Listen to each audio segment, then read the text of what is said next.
Bonjour à tous, bienvenue dans cette séance de faire de la grammaire à la maison du jeudi 7 mai. Alors, je vous redonne le texte, le poème. Vous travaillez soit sur votre écran avec une fiche plastique, soit vous réécrivez sur votre cahier. Je voudrais que vous trouviez un nom propre, que vous trouviez 2 noms communs mais féminins et 3 noms communs mais masculins. Je vous laisse faire pause et on corrige. Alors, on corrige le nom propre. Ici, je le reconnais aussi grâce à sa majuscule, c'est Arthur. Arthur, c'est un nom de personne bien spécifique. Donc, voilà mon nom propre. 2 noms féminins. Alors, je vais prendre de la couleur pour surligner les noms féminins. Il n'y en avait pas beaucoup des noms féminins dans ce texte. On avait la longueur ici. La longueur et la coupure. Alors ici, coupure est au pluriel, mais c'est un nom féminin également. Et je change de couleur donc pour les noms masculins. Alors les noms masculins, il y en avait plein. Je vais en prendre 3 à partir du début. Hein. Donc on avait un poème ici, on avait un journal, un ciseau, alors ici c'est au pluriel mais c'est un ciseau, un article ici, etc. Pour cet exercice, je vais vous demander de recopier ces 4 phrases. Sur chacune de ces phrases, vous recherchez le verbe que vous soulignez en rouge, vous trouvez l'infinitif de ce verbe, ensuite vous cherchez quel est son sujet, vous pouvez souligner en bleu le sujet, et par quel pronom je peux remplacer ce groupe sujet. Et ensuite, vous regardez s'il y a des groupes déplaçables ou supprimables et vous les entourez. Je vous laisse faire pause et on corrige juste après.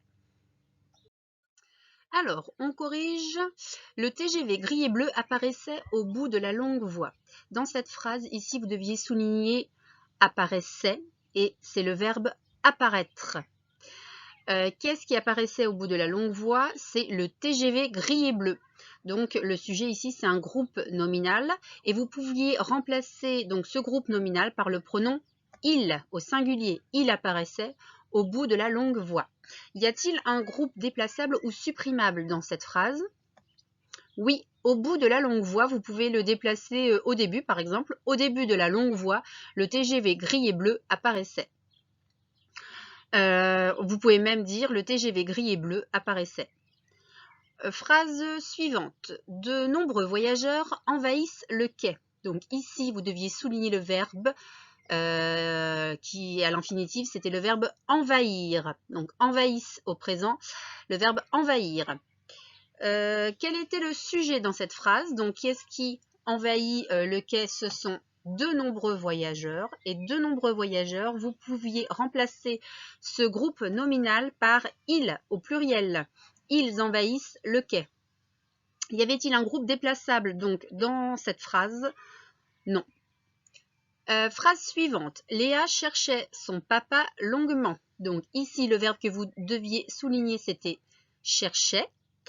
Donc c'est le verbe chercher à l'infinitif.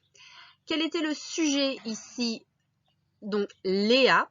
Ici, pas de groupe nominal, mais un nom propre comme sujet. Et Léa, vous pouviez remplacer par le pronom elle au singulier. Elle cherchait son papa longuement. Y a-t-il un groupe déplaçable dans cette phrase? Oui, longuement, je peux le déplacer.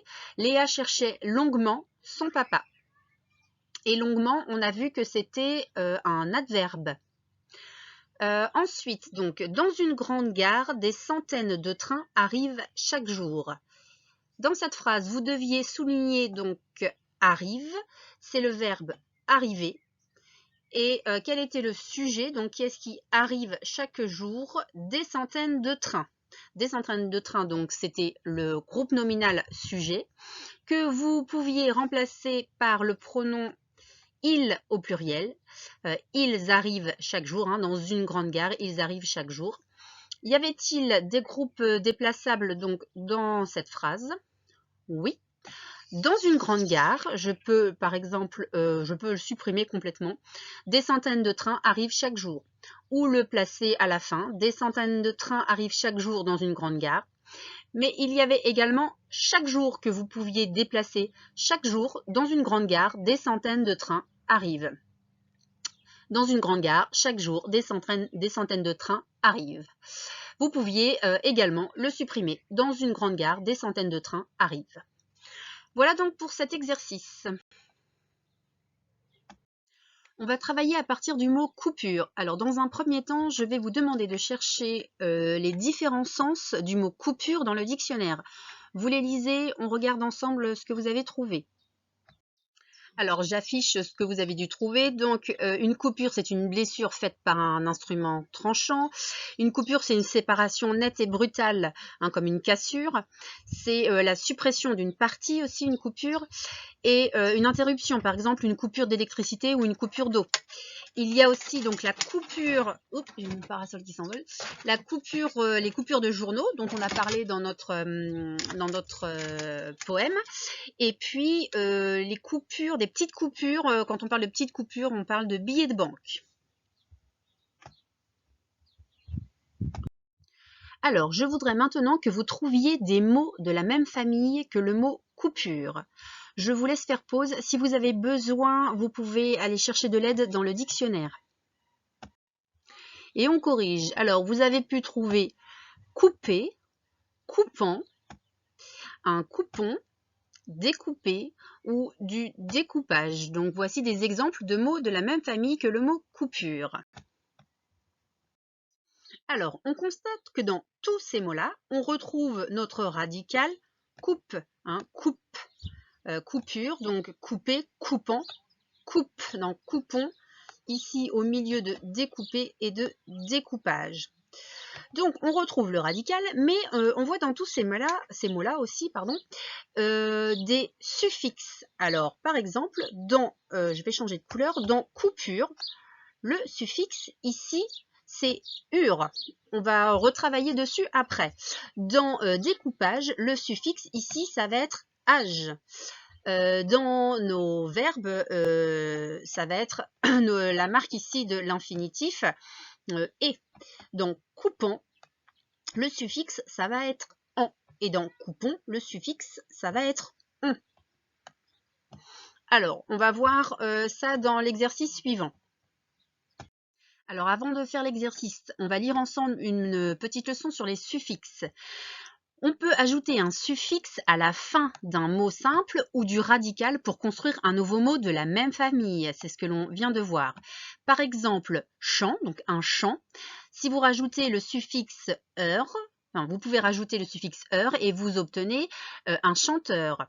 Le suffixe permet de construire des mots de nature grammaticale différente. Par exemple, donc toujours le nom chant, si vous rajoutez le suffixe ER, vous obtenez le verbe chanter. Certains suffixes ne changent pas la nature grammaticale du mot, mais son sens. Par exemple, garçon, si je rajoute le suffixe et, né, cela nous donne un garçonnet. Dans les deux cas, un garçon ou un garçonnet, c'est un nom. Pareil pour maison. Maison, c'est un nom. Une maisonnette, c'est une petite maison. Donc, j'ai rajouté ici le suffixe et, qui veut dire plus petit. On passe donc à l'exercice. Alors, dans notre exercice, nous allons travailler sur les suffixes et notamment le suffixe ur comme dans coupure. Donc, vous allez modifier les verbes qui sont là en ajoutant ce suffixe à chaque fois. On va faire un exemple avec brûler. Donc, brûler, vous allez le transformer en une brûlure. Vous avez compris le principe. Je vous laisse faire pause et on corrige après. Alors, on corrige. On a vu couper, coupure, brûler, brûlure. Donc, on continue. Coudre, vous avez trouvé couture. Attention, là, il fallait transformer le D en T. C'était pas coudure. Hein. Donc, de la couture. Ensuite, une rature, une égratignure, une écorchure, une blessure, une morsure. Donc là, c'est pareil, il fallait modifier. Hein, une mordure, ça n'existe pas. Et enfin, une rayure. Voilà donc pour ce travail sur les suffixes. Alors, dernier exercice sur les suffixes. Vous allez réécrire ces 5 mots et vous allez surligner ou vous allez entourer les suffixes dans chacun de ces mots. Je vous laisse faire pause et on corrige juste après. Alors, on corrige. Dans le mot dentiste, le suffixe c'est iste. Dans le mot dentition, le suffixe c'est ition. Et dans le mot dentaire, le suffixe c'est R. On voit bien là dans ces 3 mots qu'on a notre radical dent et qu'on a ajouté donc à la suite le suffixe. Dans le mot réalisable, le suffixe c'est able et dans le mot réalisation, le suffixe c'est ation.